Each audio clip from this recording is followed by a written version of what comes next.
Hello, welcome to supplement number one.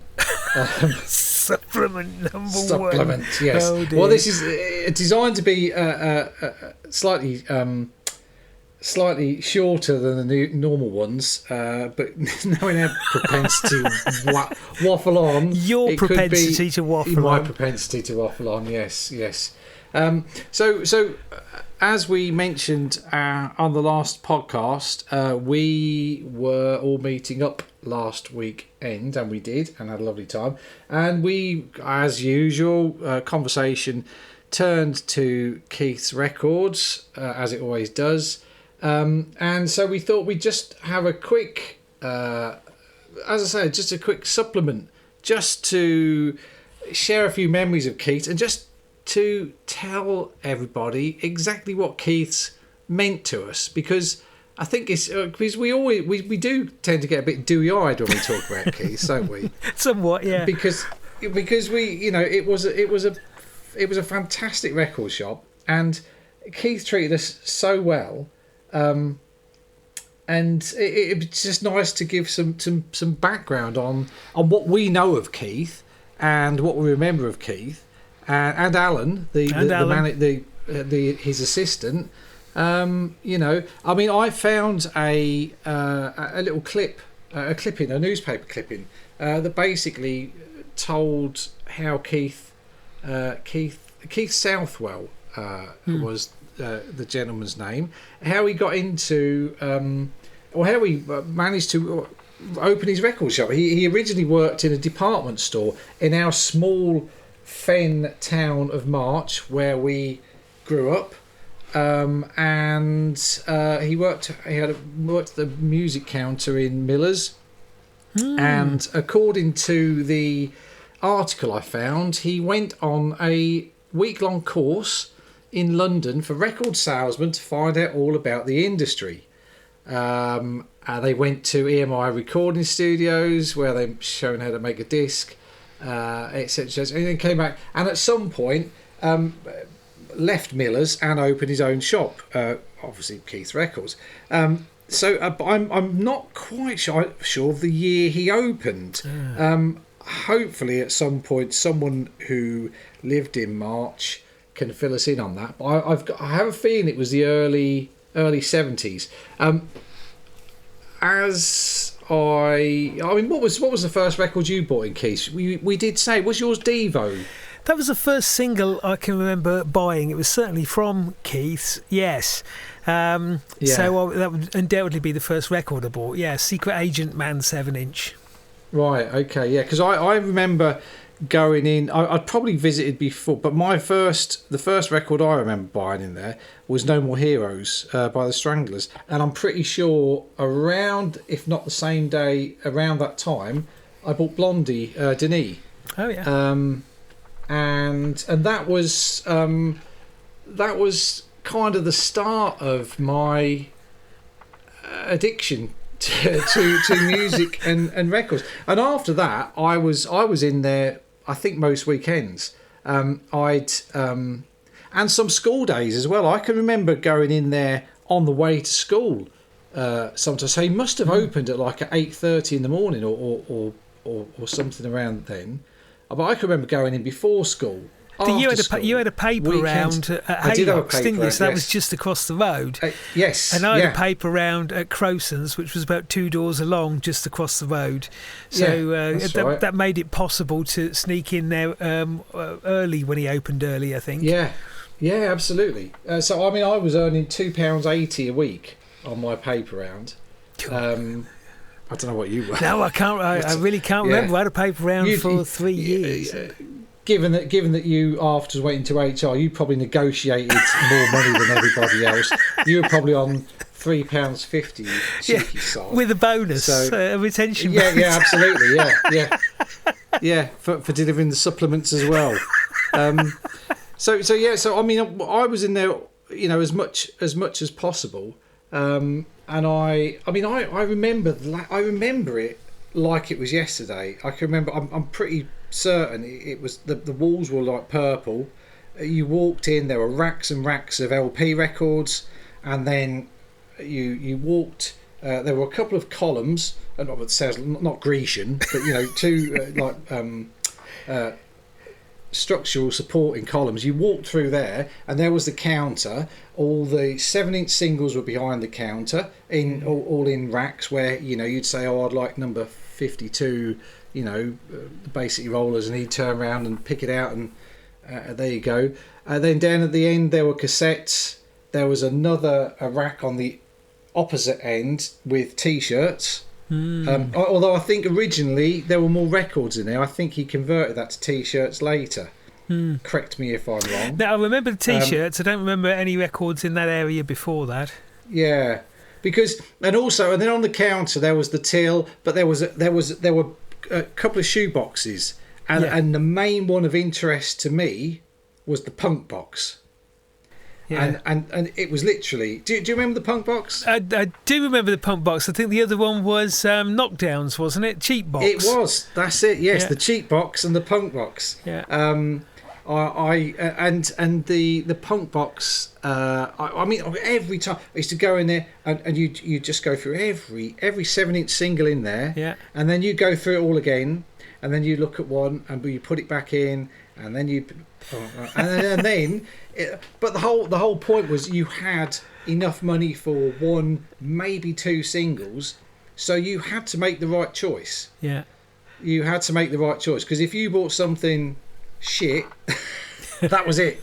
You were stuck with it. You couldn't. I don't know whether he used to. I mean, I know he did used to swap things back for you. He didn't have a listening station, but he would put things on if you asked him. If you picked something out of there and said, "Look, I've never heard of Crongen, and it's in the punk box, and they look cool. Can you slap that on for a few minutes?" And as long as there weren't a load of little old ladies or something in there, he would do. Oh yeah, absolutely. He was. He'd play anything, wouldn't he? Yeah. He didn't really care. Yeah. Alan took a bit more convincing sometimes, I think. Mr. Bemused. And it was weird because Mr. Bemused, because Keith was he always had a blazer and a shirt and tie, and he's very staid looking, but you could ask him for anything, order wise. But the punk box was the one that was where you go in there, go through these. I distinctly remember going in there with a guy called Ian McManus. Oh, I remember Ian. Yeah, I was in a car crash with Ian, but that's another story. Oh, really? Superb. On purpose, or was it? Were you just really bored one day? Small town, market town. You got to make your own amusement. Yes, very true, very true. We went in. I remember going in there in late '79, probably, and I picked out. Kill an Arrow by The Cure, the first Cure single, because I'd read a review in Sounds, and I thought that sounds good, and I recognised it. I thought, right, I'm going to buy that. And he probably bought a Dickies single. We all bought Dickies singles, didn't we? I don't think I had a Dickies single. Really? Yeah. God, everybody I knew had every single Dickies single, because they're all on coloured vinyl, weren't they? Yeah. Everyone had all of a white, pink. I think there were clear vinyl. There was Banana Splits was yellow. Yeah. I did do a lot of white vinyl ones now. Come to think of it. Dickies were a great band, weren't they? Dickies were a great band, but I didn't used to like singles. I bought very few singles. I was impatient. I couldn't wait to save up for albums, so I'd just buy singles all the time. I think punk was very singles oriented, you could say that, but given the limited funds and the volume of material that was being released back then, there were always great albums to buy as soon as you got some money. But I got pissed off with 7 inches. You just put them on, sit down, crack open a beer, and you got to stand up again and take it off. I don't buy as many now. I've got to be honest. I'm the same now. I can't be asked. It's the standing up more than anything, especially with my back. But back in the day, everyone had one of those little vinyl singles boxes stuffed full of punk singles. If I wanted an album, I'd usually go and see my nan, and my nan would say, "Hello Dave, how are you?" I said, "I'm okay, Nan." "Well, I'm a bit fed up." And she'd say, "Why?" And I go, "Well, I really want this record, but it's like £2.99. I just, Give me my purse. Oh dear, arch manipulator. I know, I was terrible. I was an arch manipulator. I was terrible. I was always around my nan's tapping her up for money for records. And yeah, bless her. But yeah, so that's how I remember Keith. The cheap box was great. I distinctly remember buying White Man in Hammersmith Palais from the cheap box. Okay. Yeah, because the it had the coloured sleeve with the Clash written on it. Yeah. And it was torn. So it was like in the cheap box for like 50p. I also distinctly remember buying, and I think I talked about this when we met up the other day, the first U2 single, the 12-inch, which I sold a few years ago for a couple £100 and is now going for like 900 quid or something ridiculous. It's like, fuck, I should have held on to that. Yeah. There was some proper bargains to be had in there. But it is what you say. I mean, everything we were discovering didn't have the internet and mobile phones and social media then, so it was NME Sounds and Melody Maker, and you get those on a Wednesday or Thursday when they came out. You pour through those, and anything that looked out on the edge or interesting, you'd be straight down to Keith's and say, I want to buy OK FM by Fetus Under Glass, and Keith or Alan, whoever was there, would say, you what? You know? And again, big book, and there you go. Oh, it is a real record. You're not making it up. Yeah. Well, it was the big book we referred to, wasn't it? And so on those two columns I was talking about, on one you'd have Music Week. Every week he'd pulled out the centre spread of Music Week, and you'd have the top, I think it started off as the top 50 singles and then moved to the top 75 at some point, and then on the other one the top LPs. So because everything was based around the charts at that time. And then, as I say, everything was behind the counter. Was that each single number in the chart had its own slot with the singles in there. So they were the that was like the be all and end all, the charts at that time. And his big book was like some kind of Music Week catalogue. It was a great big. I remember he used to let me look through it because I was special nerdy back then. I just loved I loved lists. Loved lists, and I used to pour through this book looking for stuff. And it had, I mean, it was massive. Do you remember the book? I do remember the book, although I never was compelled to say, Keith, give me your book, I want to look at it. Yeah, well, I was obviously his favourite, so your special needs with your list making obsession. It was, yes. He obviously realised I was a bit special, so he let me look through the book, and I would pour through these lists looking for this for weird and wonderful stuff. And then, I mean, when later on, when I think I talked about earlier, that I was ordering all the stuff I started ordering American hardcore singles and albums, and because the British stuff was, when it was UK based, the punk singles, I think it was easier for him to locate. I mean, most of them he'd get in anyway, and they would be found in the punk box. But when it was a bit more obscure, he'd get his big book out and he'd go, yeah, I can get that. And that's when, that was, as I said, MDC, Agent Orange, Black Flag. It's interesting. All of those. It's interesting when you think about it because, March was a small town and Keith's Records was a small shop, and the record buying population of March must have been very small. To have actually had a punk box, and not a disco box or a jazz box or a classical box, to have a punk box, it's kind of testament to how much trade was being driven from a very, very, very small bunch of punks. Yeah, absolutely. Well, I mean, I was reading Bob Stanley's one of Bob Stanley's books about the history of pop music, and he was talking about records, and I mean, in record sales, 50s, 60s, 70s were massive. I mean, they were massive. You sold millions of records. So having a record shop was probably a profitable, quite a profitable business at that time. I mean, because you had, and Bob Stanley talked about how the reason that novelty records always made it to number one was because you had a certain cross section of the public who bought records regularly, but when a novelty record came out, all the people who didn't normally buy them would go out and buy it. So your normal record buying public wouldn't have bought Grandad by Clive Dunn. No. But everybody else who never normally built them went, oh, that's brilliant, I'm going to buy that.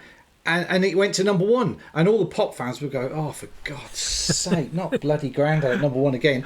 But that was how it worked. I don't remember a lot of, all the memories I have of being in Keith's, of which it was in there a lot. I don't remember much of anybody else being in there that weren't people I were with, punks and so on. Well, this is it. I mean, if we kind of jump ahead to like the 80s when we'd left school.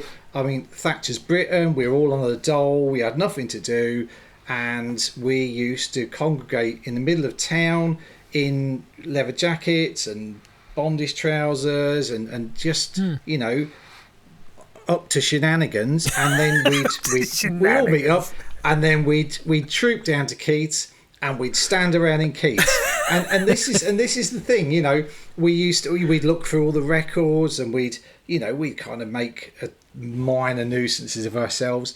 But I never once remember him asking us to leave. No, he was so patient with us. Yeah. And I like to think I'm probably if he ever hears this, he'll probably come back and say, I really disliked you, but I couldn't be asked to ask. But I like to think that underneath all the punk t-shirts and that, he genuinely appreciated that we were massive music fans. And I think that was the thing. We were above all of the fashion, above probably anything else anybody was interested in that time.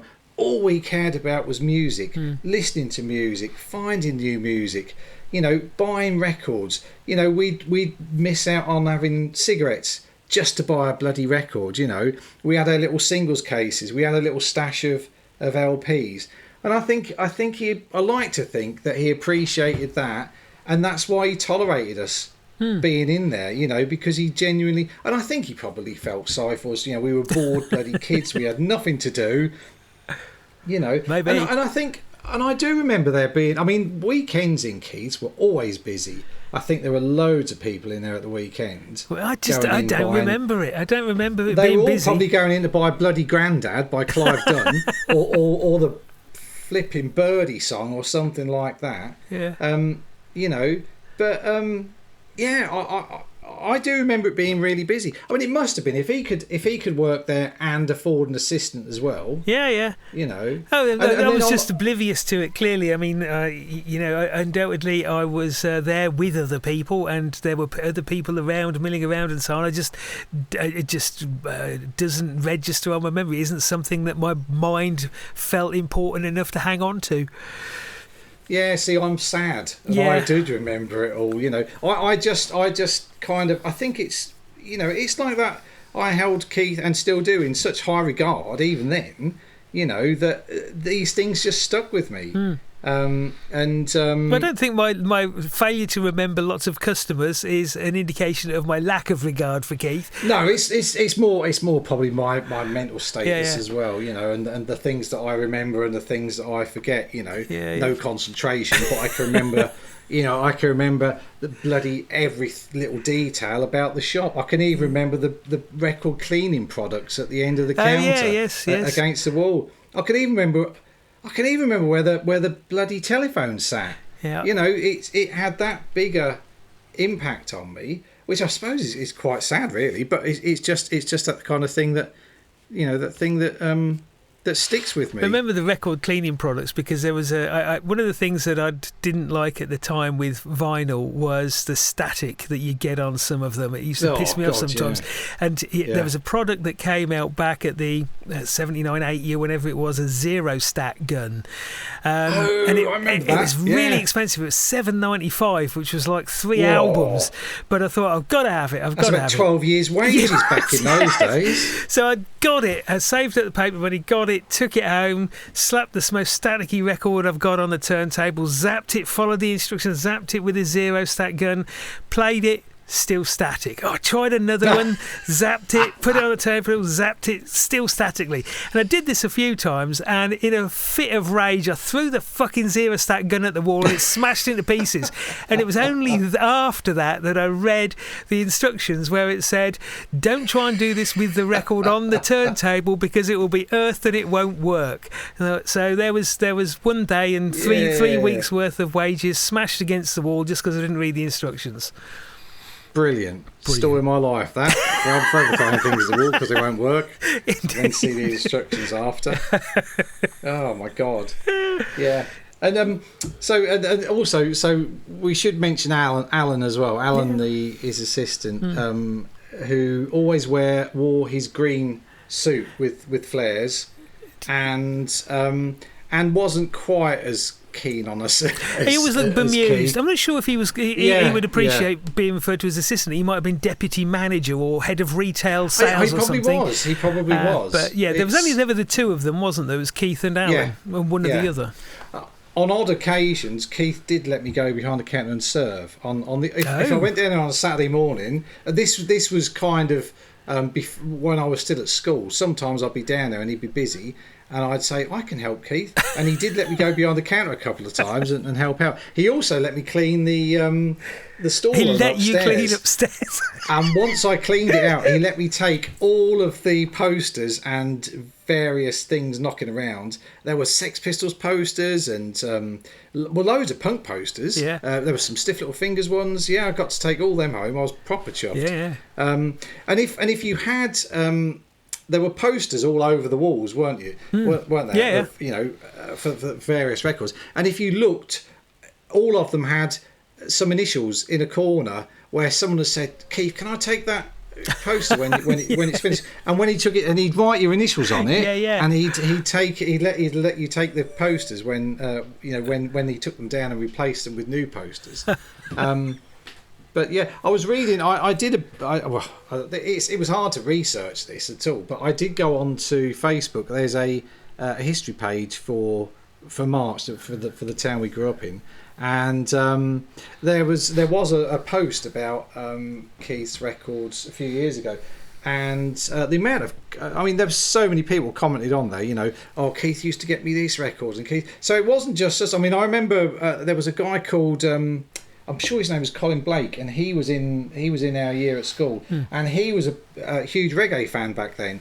And I remember he used to go down there every weekend, and Keith would have a big stack of Greensleeves 12-inch singles for him, or from various, So he as well as was getting us obscure punk stuff. He was getting. Well, I think he was helping. He did all the local discos. They all had. He was getting the 12-inch disco singles for them. He was getting Colin's reggae singles. And I imagine that anybody, who had a particular penchant for a certain genre was going down there and getting them. I can remember that the best one I remember is going in there and saying, "Keith, can you get me the Neos? Hasiban meets the Martian Brain Squeeze." And him going... let me have a look. And, oh, yeah, I can get that. And that was there within a... I don't know why that one stuck in my head. Well, probably because of the length of the title. Yeah. But yeah, so... and do you remember the time he got the bootleg LP? He inadvertently ordered a load of bootlegs. No. So he got... I know for a fact he had the Sex Pistols live at Winterland on Blank Records.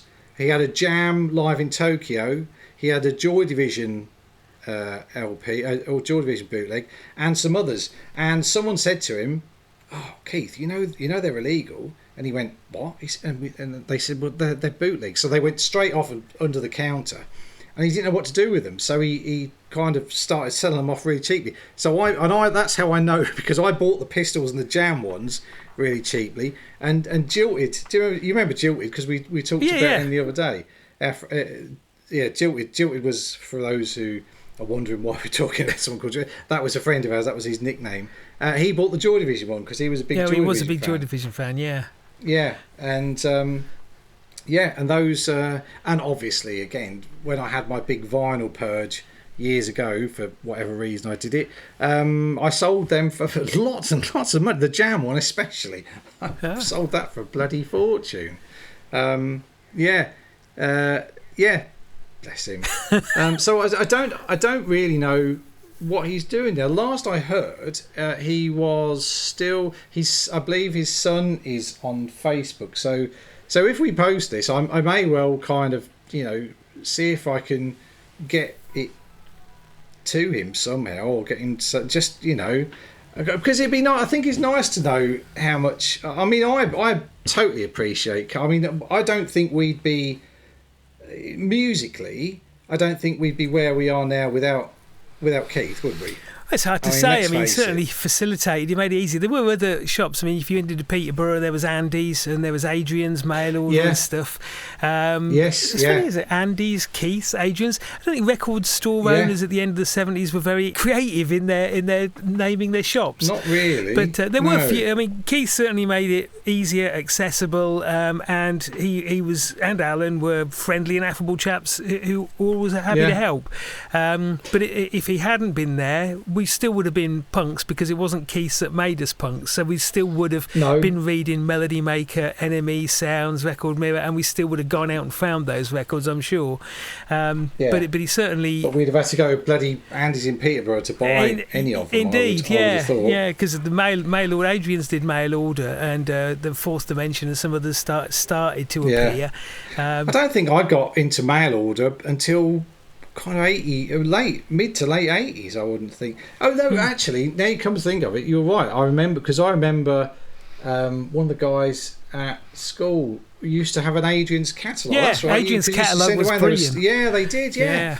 So I was I was talking bollocks, and my memory, although I can remember every single facet of Keith's store, I couldn't remember a simple thing like Carl Harris having bloody a Keith Records. Adrian's records. Yeah. They were massive. They were huge, really small print as well. Just no pictures or anything, just really small print. So it really did take some effort to go through them, but it was just a joy to get them and go through them. Yeah. Bloody hell. Happy days. And the other thing is, I don't think after probably 1980, 81, I don't think I ever bought a chart single from Keith's, because we'd just go down to Woolies and nick the fucking things. I don't think I ever bought a chart single from Keith's or Woolies, or nicked them or anything. Oh yeah, but chart singles then were like, the Clash, the Damned. They were all in the charts, weren't they? They were, but I didn't like singles. So what you and Rat and Tim and so on, you had vast collections of singles because you'd hoover them up all over the place. Yes. So I couldn't be arsed with them.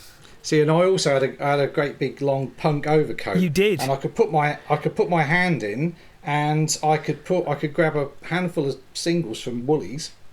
From Woolworths, stick them inside my coat and hold them through the pocket, through the lining, and then just walk out with just my hands in my pocket, so it didn't look like I had a big stash of singles. Yeah, Woolies, and then therefore their decline. Yes, I was single-handedly responsible for the death of Woolies, because I stole all of the fucking 7-inch singles, and they just couldn't carry on anymore. I seem to remember I did nearly get arrested coming out of Keith's on one occasion, and I think for some reason I'd got a custard pie, a real custard pie, and I came out of Keith's, and I'm sure it was Neil that I threw it at, and I threw this custard pie, and there just happened to be a copper standing right there who grabbed hold of me and started throwing expletives at me for littering and shit. It didn't take me in, but it was right outside Keith's. It happened. Bloody police oppression all the time, all the time. Yeah, oh God, everyone used to hate us. we were easy identifiable and irritating targets, weren't we? Well, you had a bloody massive Mohican. It did make me stand out a bit. Yeah, just a tiny bit. And didn't you have those red stripy jeans I sold you as well? Did you sell me that? Oh, well, yeah, I did have some red and black stripy jeans, and yeah, I had them. Yeah, were they yours? Fucking hell. Yeah, yeah. I used to sell everything. I used to buy things and then just sell them, and then I'd go and buy records. And I used to buy records and sell all them when I needed some beer money or whatever. Yeah. See, I'd sell my bloody bondage trousers and bondage t-shirts and whatever, just so I could buy. I need another record. You could get by with it without fags because there were always dog ends in the gutter to pick up and smoke. Yes, you could always catch a cigarette off. Or you could smoke tea leaves. That was easy. Flaked fish food I smoked on one occasion. This was in the days before there was anywhere after about 11 o'clock at night to buy anything. So if you ran out of fags in an all-nighter, you just had to do whatever you got. So tea leaves. Flaked fish food was particularly horrible, I have to say. I can remember that. I can imagine. Did you? I mean, after you could you breathe underwater after you smoked it? Yes, the gills faded after a while. Did you ever do? Yeah, but that was a byproduct of being born in March, wasn't it? Gills and wet feet. Fucking hell. So did you ever bake banana skins in in the oven and then try absolutely. Yeah, I think we all did the same things because once somebody had read or heard of something being done and having some kind of effect, then it soon get round the little group. So I think we were all probably doing the same things within days. It's a crazy time, but that's small towns. March. I think at one time it had more pubs per capita than anywhere else in the country. It did, yes, that's right. It had. There were. Oh God, I can't even remember. Was it 28? 26. Well, the number I remember 26, but it could have been 28. Yeah. But it was a lot, and that was the culture, Our parents were all just drinkers, so we were punks, and we just extended the drinking into smoking, and then to chemicals and prescription pills. If you could get hold of them, nick them out of the cupboard, your parents' cupboard or whatever, or get over-the-counter drugs like Dodo, Qatar tablets. Drop those into a pint of lager, shake it up, and it felt like one lager was actually 6. Jesus. I had no idea. I think I've led a bit of a sheltered life. I never do that with bloody cough sweet. Yeah, the Qatar tablets. You can't get them anymore. Qatar, yeah. So, but that was small towns, and I'm not surprised you can't get them either. Yeah, I mean, small town March in the 70s was just it was very conservative. So us little bunch of punks, who were starting to waken up into what the world was really like, as you say, Thatcher and the Cold War, greed is good, individualism, social cohesion splintering. That whole punk thing happened just at the right time for us as we became aware. Oh, absolutely. Yeah. So we had Keith's records, and we had the Chippy, and we had the Pool Club, and we'd circulate between the three of them. Yeah, and you kind of, I mean, that whole 70s. It was like, racism, homophobia. It was just rampant, wasn't it? It was just, and you were brought up with that. That's mainstream. And then, it was, yeah. And then you had to kind of educate yourself out of it, which I think we did. I think we did. We all ended up thoroughly on the left of the left. Whatever we were soaking up, whether it was the lyrics from the music or the things we were reading or whatever, it stuck. Yeah, thank fuck for that. What a relief. Jeebus. But I think right-wing bastards are happy too, though, in their own cells. That's the problem. Probably. Wallowing in their own shit and, whatever. Anyway. Enough politics. Yes. I don't want to get into politics because it's a minefield. Dangerous, and we can rant on for hours on end, which we do quite regularly. So I mean, like I say, this is going to be a short one. So I mean, to finish off, Keith's Records, the greatest record shop of all time, as far as I'm concerned. Keith was a fantastic bloke. Loved him. He was just brilliant, and he treated us really, really well when a lot of people wouldn't have. And I think that's worth mentioning. So before we go, what records? What's the best record you remember buying at Keith's? Fucking hell, God! Or just what sticks out, just for something else to add to the playlist. Well, I tell you, one thing I've got a memory of is I bought Follow the Leader's 10-inch from Keith, which I was hugely proud of, and I lent it to a friend whose house was being remodelled at the time. I never saw it again, and the theory is that it ended up nailed under his new floorboards. So that was a great record that I lost. Yes, yeah, that was a great record, wasn't it?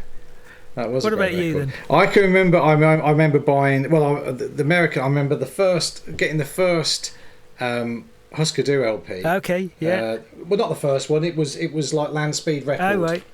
So which I think was the second one actually. I remember buying that. Was a game changer. That was great band.